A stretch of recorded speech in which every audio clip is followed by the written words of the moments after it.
मानव शरीर से जुड़े हुए महत्वपूर्ण तथ्य आज पढ़ेंगे हम। जैसे सबसे अगर बोले आपसे, अगर कोई भी क्वेश्चन पूछे आपसे, तो बताइएगा अस्थियों की संख्या। अस्थियों मतलब हड्डी, हड्डियों की संख्या कितनी है? 206 होता है, आप अच्छे से जानते हैं। अगर सबसे छोटा अस्थि पूछे, मतलब हड्डी पूछे, तो आप बताइएगा कि मध्यकर्ण का होता है। मध्यकर्ण मतलब अस्टिपस, जिसे कान का होता है, ये जान लीजिए।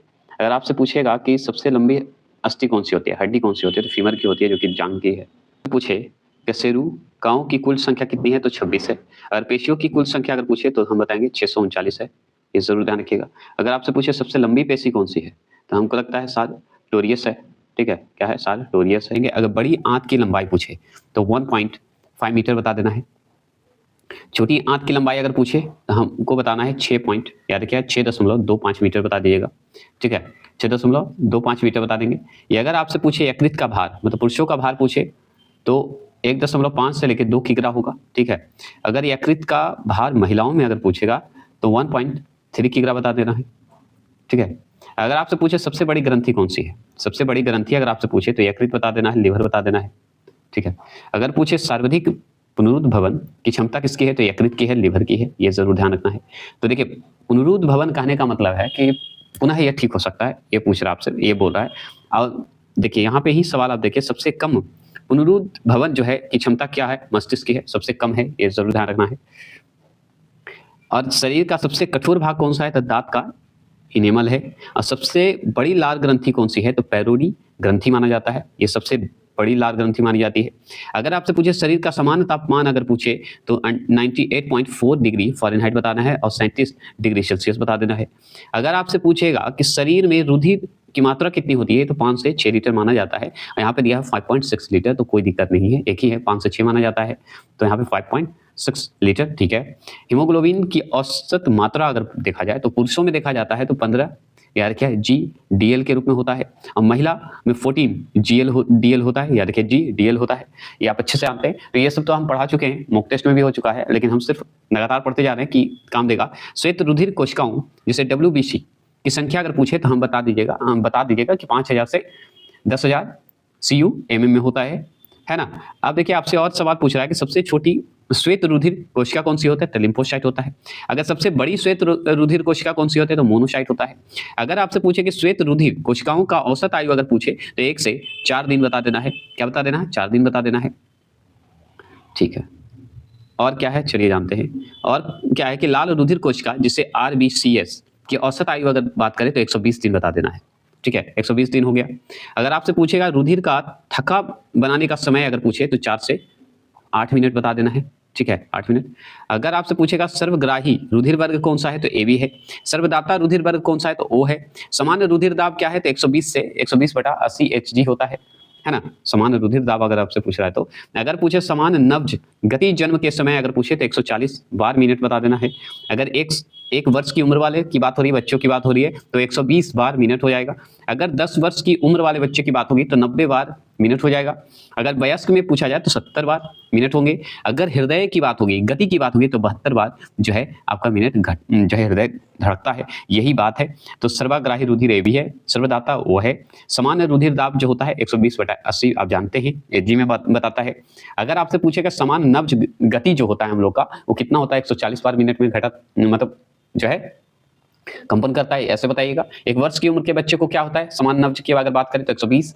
अगर 10 वर्ष के बच्चे को तो 90 बार, वयस्क में तो 70 बार। नब्ज की बात हो रही है, नस की बात हो रही है, लेकिन हृदय की गति अगर बोले तो 72 है, वयस्क में बात हो रही है। अगर आपसे पूछेगा कि हृदय की गति की बात हो रही है तो 72 है।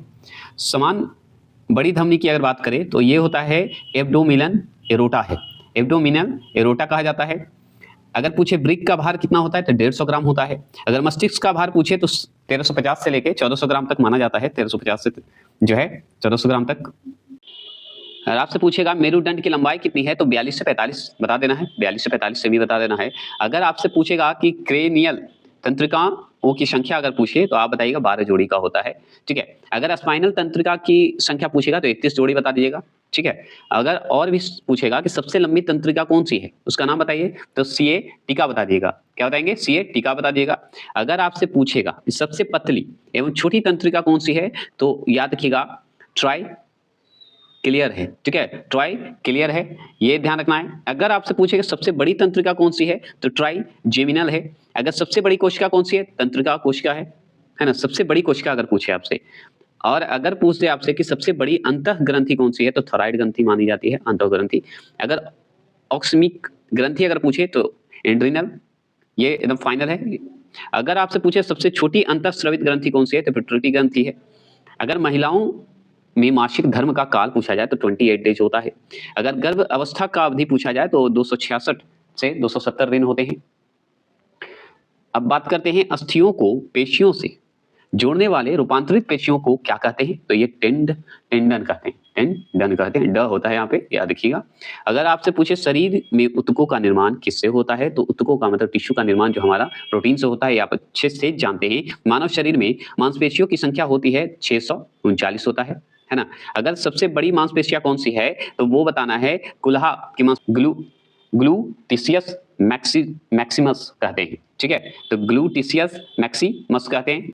आगे सवाल आपसे बनता है कि सबसे छोटी मांसपेशियां कौन सी है या कौन है, तो याद रखिएगा अस्टेपिडियस है। अगर शरीर में हड्डियों की संख्या अगर होती है तो 206 होता है, आप अच्छे से जानते हैं। अगर फीमर की अगर पूछे फीमर शरीर में कहाँ होता है, तो जांग में होता है। फीमर जो है हड्डी होता है, सबसे छोटी हड्डी होती है अस्टेप्स जिसे कान में बोलते हैं, अस्टेपस बोला जाता है।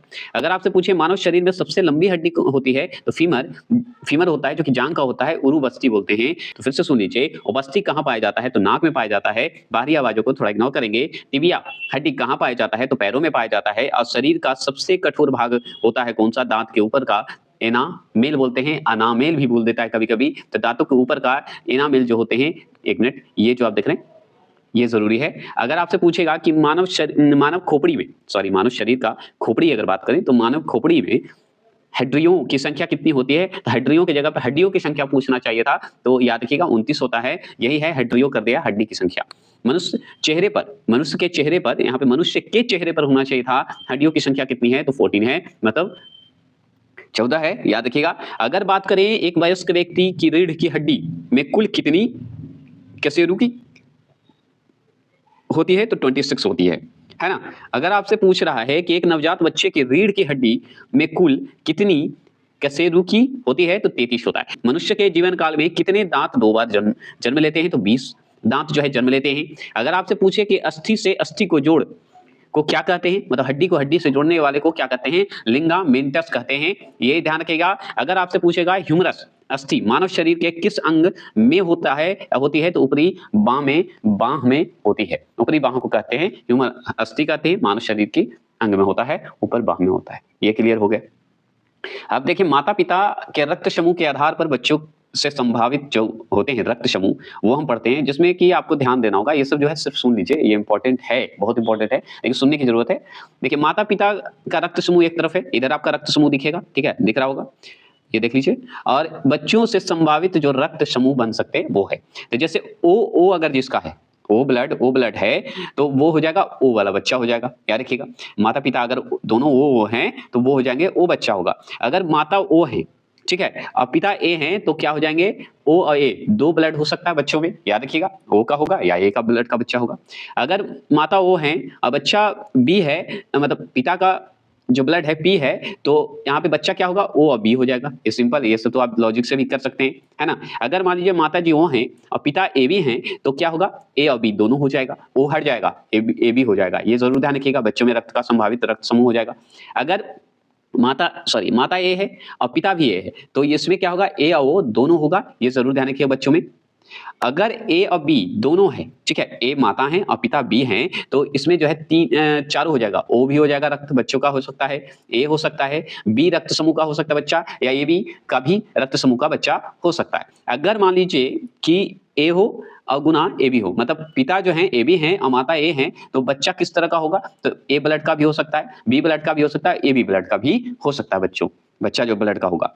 अगर बी माता है और बी पिता भी हैं, बी ब्लड के पिता भी हैं, बी ब्लड के माता भी हैं, तो ये हो जाएंगे बी हो जाएंगे बच्चा, बी का भी हो जाएगा, ओ का भी बच्चा हो सकता है, ओ ब्लड का भी बच्चा हो सकता है। समझ रहे हैं मेरी बात, कहने का मतलब ना, ठीक है। अगर मान लीजिए माता बी हैं और ए बी पिता हैं, तो ए बी और ए बी तीनों होगा, बच्चा में हो सकता है, कोई भी ब्लड हो सकते हैं बच्चे में। अगर ए बी दोनों है, माता पिता दोनों हैं, तो ए और बी सब हो जाएगा, बच्चों में संभावित रक्त समूह हो जाएंगे, ये क्लियर हो। देखिए इस क्वेश्चन को फिर से रिपीट हुआ है कि मनुष्य के रीढ़ की हड्डी में कुल कितने कशेरुकी होते हैं, तो होती है तो 26 होता है। मनुष्य के पसलियों में हड्डियों की संख्या होती है तो 24 होती है, पसलियों की संख्या जो है ये बोलते हैं 24 होता है, 24 होता है। देखिए खुर, नाखून, सींग एवं दांत किस प्रकार के कंकाल के उदाहरण हैं, तो बाह्य कंकाल के उदाहरण है, बाहरी मतलब कंकाल के उदाहरण माने जाते हैं। ठीक है, अगर पूछे नाखून काटने पर दर्द क्यों नहीं होता, कारण क्या है, ये सवाल बहुत यूनिक है, पूछता भी है। तो नाखून मृत कोशिकाओं के द्रव के बने होते हैं जिनमें रक्त संचरण एवं तंत्रिका नहीं होती है, इसलिए एक तरह से मृत है कोशिका। आगे सवाल है कि हड्डियों का विकास जो है प्राकृतिक रूप से पाए जाने वाले एक रसायन के माध्यम से आंत में नियंत्रित होता है, वह रसायन कौन सा है, तो उसे कहते हैं सेरोटोनिन कहते हैं। क्या कहते हैं, सेरोटोनिन कहते हैं। अगर आपसे पूछे सबसे मजबूत हड्डी कौन सा है, तो जबड़े का हड्डी है, बहुत अच्छे से जानते हैं। मानव शरीर में जल का प्रतिशत होता है तो कितना होता है जल का, तो 65 से 80% माना जाता है, इस बीच में 70% भी दे तो सही हो जाता है। अगर पूछे मानव का समान हृदय गति होती है कितनी, तो 72 बार जो है 72 बार मिनट में घटक जो है धड़कता है, आप अच्छे जानते हैं, उसकी गति जानते हैं। श्वसन दर प्रति मिनट होती है 12 से 18 बार होता है, जो कि औसत अगर माना जाए, अनुमान लगाया गया है 14 से 16 भी अनुमान लगाया गया है, तो 12 से 18 तो 14 से 16 भी देगा तो कोई दिक्कत नहीं है। अगर आपसे पूछे कि एक सांस में खींची गई हवा की मात्रा जो है क्या होता है, तो 500 ml होता है। ठीक है, मानव शरीर में कितने प्रकार के एनिमो अम्ल पाए जाते हैं, तो वो पाए जाते हैं 20 एनिमो अम्ल, ये बहुत बार पढ़ चुके हैं। मांसपेशियों में कौन सा जो है प्रोटीन पाया जाता है, तो वो पाया जाता है मायोसिन प्रोटीन जो है पाया जाता है। अगर जार्विक सेवन की बात करें तो जार्विक सेवन क्या है, तो एक कृत्रिम हृदय है ना। मानव शरीर में कितने वृक्क होते हैं तथा प्रत्येक वृक्क का भार कितना ग्राम होता है, तो ये होता है 2 तथा 140 ग्राम होता है। 2 तथा 140 ग्राम यहाँ पे दिया हुआ है, और यह ध्यान रखना है 140 जरूर ध्यान रखना है। अगर पूछे कि किडनी में उपस्थित प्रमुख रासायनिक यौगिक है कौन सा है, तो यूरिक एसिड।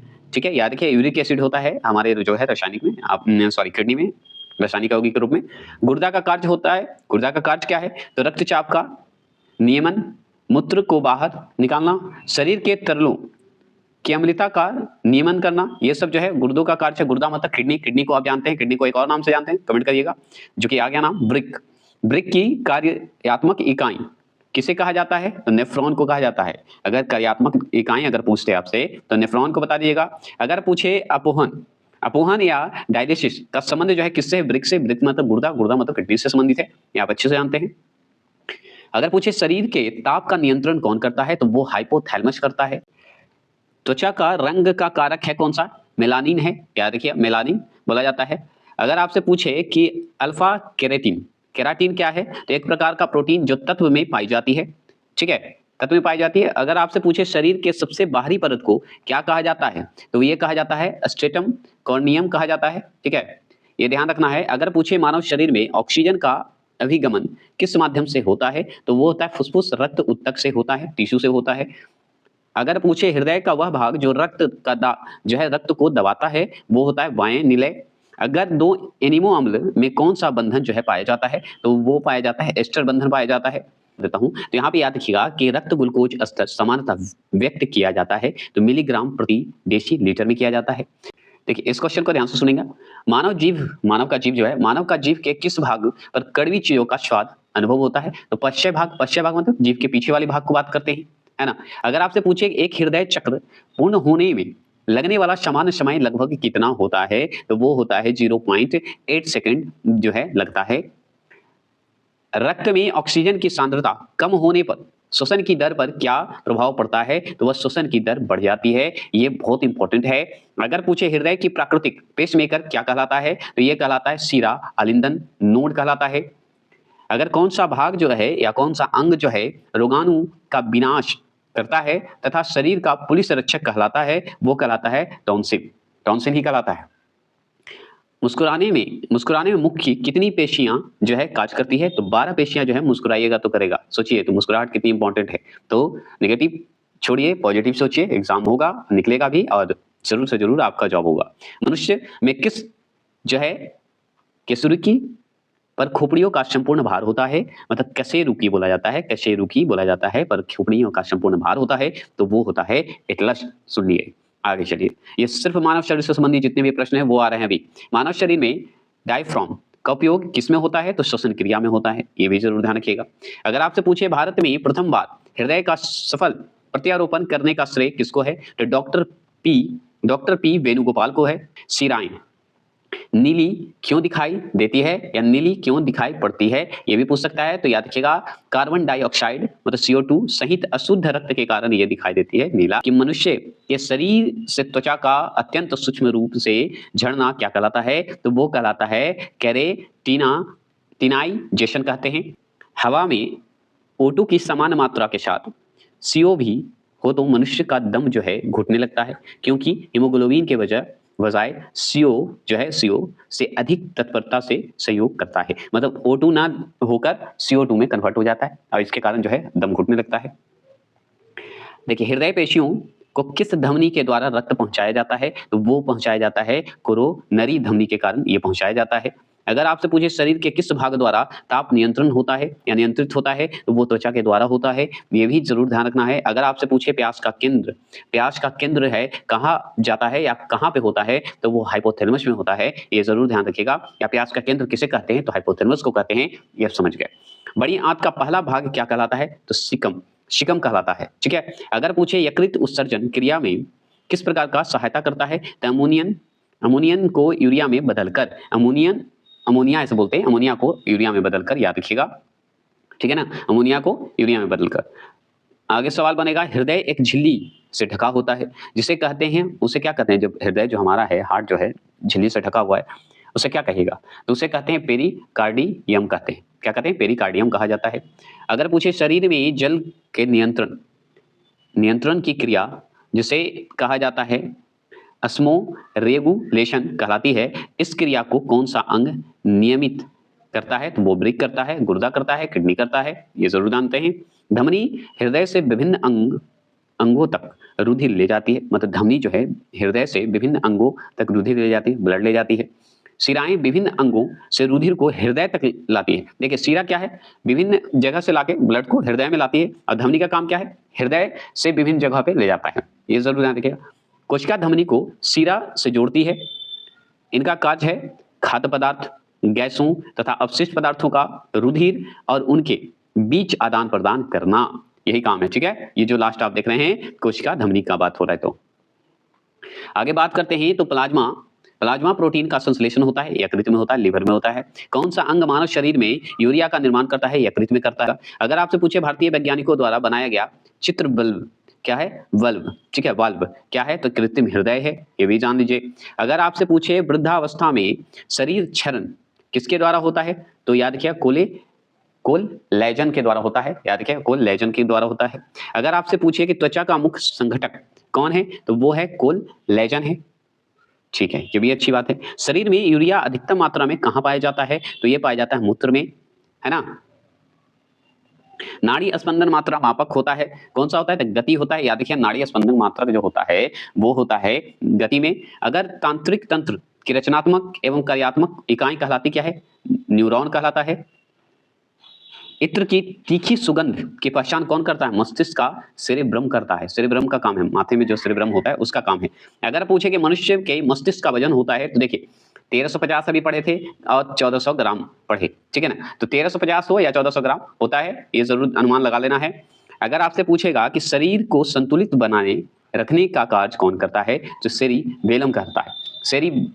देखिए सेरेब्रम एक सेरिबेलम होता है, याद रखिएगा। अगर आपसे पूछेगा कि प्रतिवर्त क्रिया रिफ्लेक्स एक्शन जिसे बोलते हैं का नियंत्रण केंद्र स्थित होता है, तो वो होता है स्पाइनल कार्ड में होता है। अगर हमारे शरीर को संतुलित बनाए रखने में सहायक अंग कहाँ स्थित होता है? तो वो कान में स्थित होता है, ये भी जान लीजिए। अगर आपसे पूछे मनुष्य के मस्तिष्क का सबसे बड़ा भाग क्या कहलाता है? प्रमस्तिष्क कहलाता है, जिसे सेरेब्रम कहते हैं, है ना, प्रमस्तिष्क होता है। अगर पूछे मानव शरीर में औसतन ऑक्सीजन का तत्व कितने प्रतिशत होता है? तो 65% होता है। कितने? 65% होता है। अगर पूछे मानव मस्तिष्क का कौन सा भाग जो है जो श्वसन क्रिया, हृदय गति तथा रक्त संचार को नियंत्रित करता है? तो वो कहलाता है मेडुला ऑब्लोगांटा होता है, ठीक है, ऑब्लोगांटा बोला जाता है, जैसे घंटा